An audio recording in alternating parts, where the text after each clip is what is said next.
Boa noite, pessoal, tudo bem? Aqui é Agnaldo Silveira, mais uma vez, trazendo a disciplina de conhecimentos técnicos e nessa aula vamos falar do motor a reação, especificamente do motor a reação, todos os motores a reação de diversos tipos, tá? E esses motores, eles funcionam, se favorecem da terceira lei de Newton, né? Então, para o seu funcionamento, ele segue aquela lei que toda ação corresponde a uma reação de mesma intensidade, porém com sentido contrário. Então, esse motor ele é muito parecido com os motores utilizados por foguetes. Então, motor a reação ele tem o mesmo princípio dos motores dos foguetes, como a gente vai ver aqui. Sobe rápido, não? Beleza, pessoal. Então, com essa rápida introdução dessa aula, vamos começar e vamos ir direto para a tela. Vamos lá, acompanhe aqui. Então, pessoal, aqui o nosso motor a reação. Vamos começar aqui, então, a entender as particularidades desse motor. Então, como a gente já falou, os motores a reação se favorecem da terceira lei do Newton, né? Do bom e velho Newton, para o seu funcionamento, onde toda ação corresponde a uma reação de mesma intensidade, porém em sentido contrário. Então, o princípio da difusão de ar. A difusão de ar é um processo que permite aumentar a pressão de um fluido, aproveitando-se de sua energia cinética, ou seja, o movimento. Fazendo com isso que aconteça uma diminuição da velocidade do fluido em escoamento. Assim, a temperatura e a pressão aumentam. As unidades de medida, né? As unidades de medida aí usadas para medir a potência dos motores a reação, né?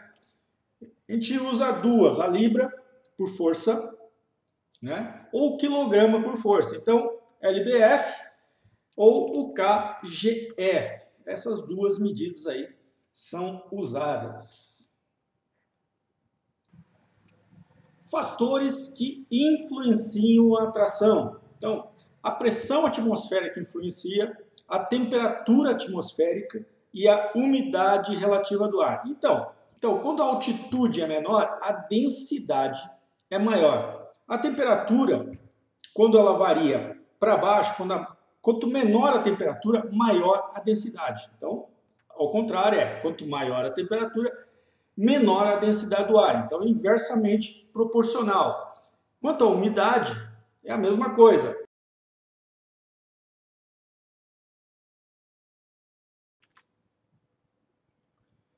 Então, vamos lá, vamos ver os tipos de motores a reação. Tem os motores aerotérmicos, né, que são os aspirantes de ar, e os não aerotérmicos. Vamos entender.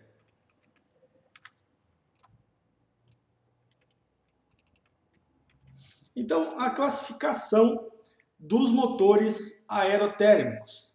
Tem o estato-jato ou estato-reator, pulso-jato, o turbojato ou jato puro, o turbofan, que hoje em dia é o mais utilizado, turbohélice, turboeixo, que equipa aí os helicópteros, né, e outros veículos, o próprio fan, que não tem muito uso hoje em dia, e o turboestato e também o turbofoguete. O estato-jato ou estato-reator é um motor de reação direta, tá? Não apresenta nenhuma peça móvel. Para entrar em funcionamento, necessita estar em deslocamento acima de 270 nós para poder produzir impulso. É utilizado para impulsionar mísseis que são lançados por foguetes, tá? Então, esse tipo de motor foi muito empregado na Segunda Guerra Mundial com as bombas V1 do exército alemão, né, dos nazistas.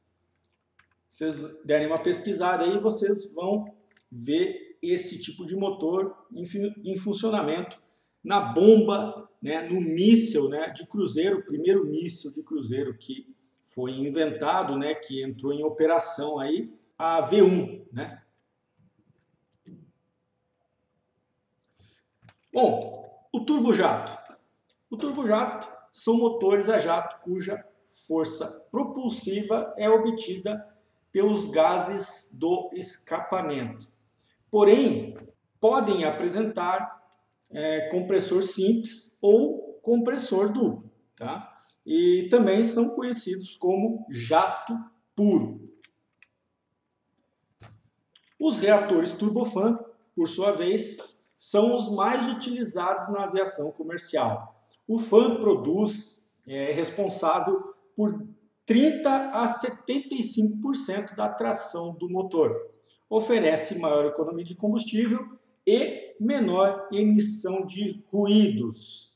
O fan pode estar localizado na parte dianteira ou na parte traseira. É mais comum na parte traseira do motor. Proporciona maior aceleração da massa de ar comparado a um turbojato. Possui razão de admissão de 5:1, ou seja, somente 20% é queimado, somente 20% do combustível é queimado no reator. Então tá aí um exemplo do motor turbofan.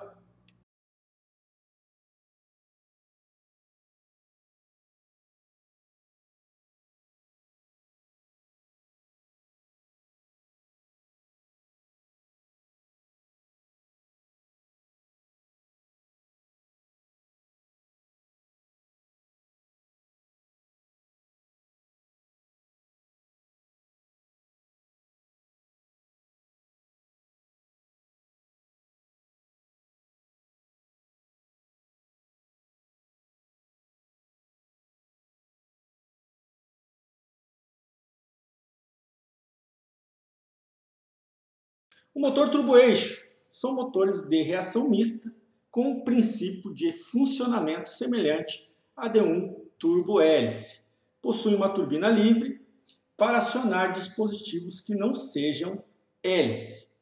Utilizado em helicópteros, trens, navios, automóveis e também nas APUs, nas unidades de potência auxiliar das aeronaves. Então está aqui exemplo de um turboeixo. Tá? É um motor a reação acoplado a uma caixa de engrenagens, né, que vai acionar aí um eixo e vai fazer girar, no caso, as asas rotativas de um helicóptero.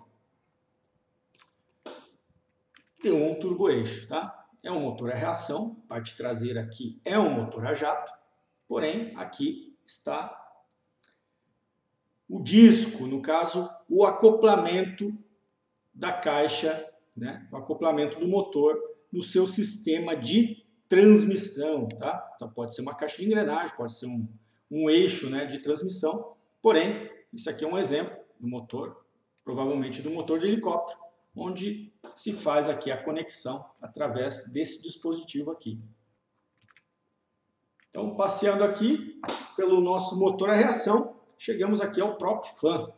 O prop fan é um motor a reação que utiliza, além da propulsão obtida com a descarga dos gases, uma combinação de ventoinha não carenada. E também pode ser usado também pás contra-rotativas, né? São pás que são dois segmentos de hélices que giram no sentido contrário um ao outro. Seu desenvolvimento for abandonado em função do seu alto custo de manutenção e de desenvolvimento de novas tecnologias, né, dos motores aí turbofan. Os motores turbofan mais modernos também utilizam caixas de engrenagem, né, gearboxes, para ter um maior rendimento, né, fazer um maior controle da rotação do fã, né? Assim tendo um maior aproveitamento das velocidades. Então aí um exemplo de top fan, tá?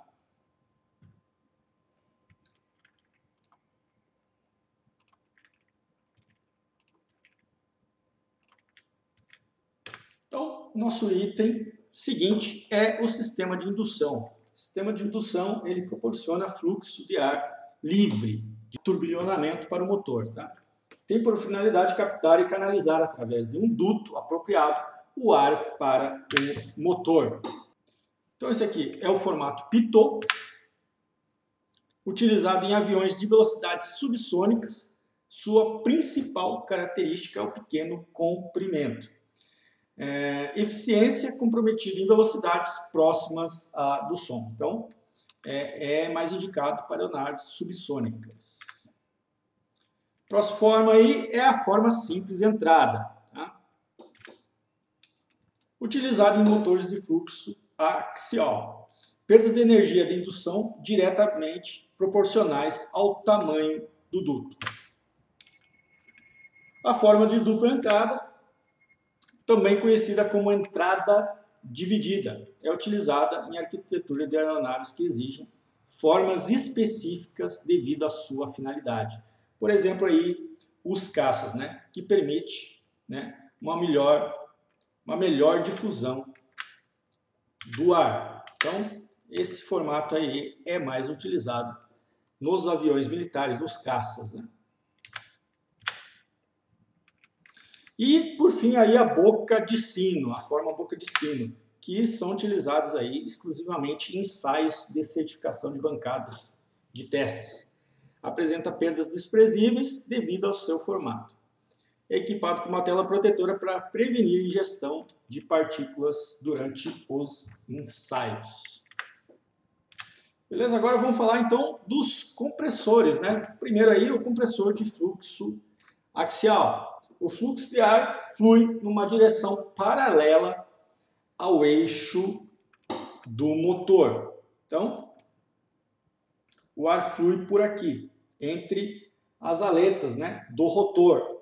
Possui alta taxa de compressão e é constituído de rotor, estator e pás diretoras. Vamos ver cada um deles. O rotor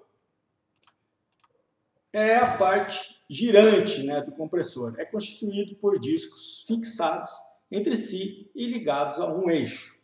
Cada disco contém uma série de palhetas radialmente expostas. Sua função é gradualmente comprimir o ar no sentido paralelo ao eixo. Agora temos aqui o estator, é constituído por um conjunto de palhetas estacionárias. Tem função de orientar o fluxo de ar, evitando assim a formação de turbilhonamento. E o conjunto montado é esse aqui, tá? Aqui mostra o rotor e o estator, aqui montado integralmente. Agora vamos falar do compressor de fluxo centrífugo. O fluxo de ar sofre uma mudança de direção sendo perpendicular ao eixo do motor. Possui baixa taxa de compressão, de fácil fabricação e menor custo industrial, empregado em motores de pequeno porte. Então aqui está a ventoinha desse tipo de compressor, tá? Entrada dupla e entrada simples, os dois tipos de ventoinha. E aqui o compressor centrífugo, tá? Aqui tem o rotor, aqui tem uma espécie de estator, né? Aqui o compressor centrífugo, difusor e ventoinha.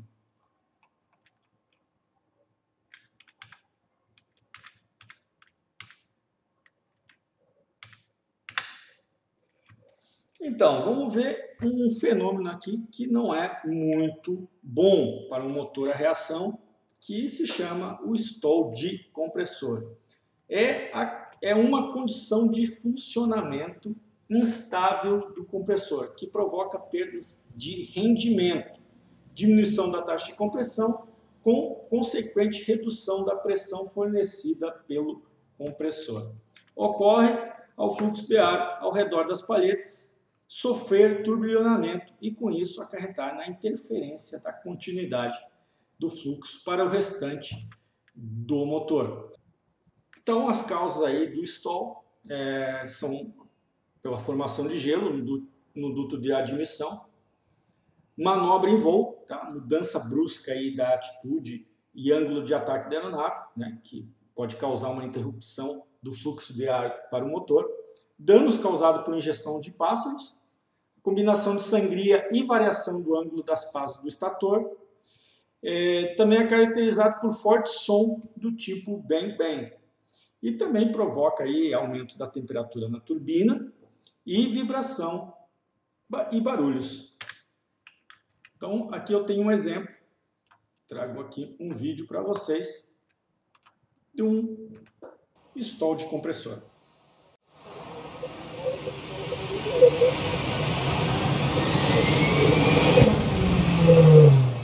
Então, nesse caso, a nave para, né? Aborta a decolagem ali. Câmara de combustão. Então, o compressor entrega o ar com fluxo e pressão à câmara, onde é processada e queimada a mistura. Então, esse processo ocorre na câmara de combustão. Após a câmara, a mistura é entregue à turbina, que fica na parte traseira do motor a reação. Então, aqui o tipo de câmara de combustão no formato caneca, né? Que tem a seguinte vantagem. Tem pequeno diâmetro, com pouco peso, estrutura robusta, facilidade na inspeção ou manutenção, pois cada câmara pode ser removida individualmente.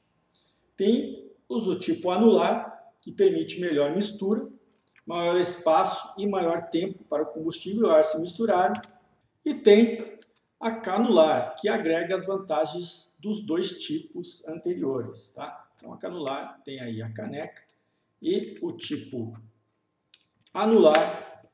Então, chegamos aqui às turbinas, né? Que transformam a energia cinética dos gases em energia mecânica. Então, todo aquele processo que a gente viu lá do início, na admissão do ar do motor, sendo comprimido pelos compressores, chegando à câmara de combustão, sendo misturado ao combustível.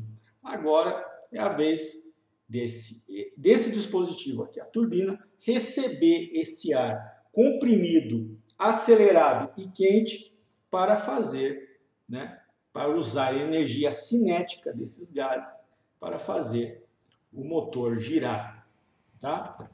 O tipo utilizado é o tipo axial. Então aqui, o escapamento. O escapamento se divide em cone, duto e bocal de descarga. Então a gente chega na fórmula da tração.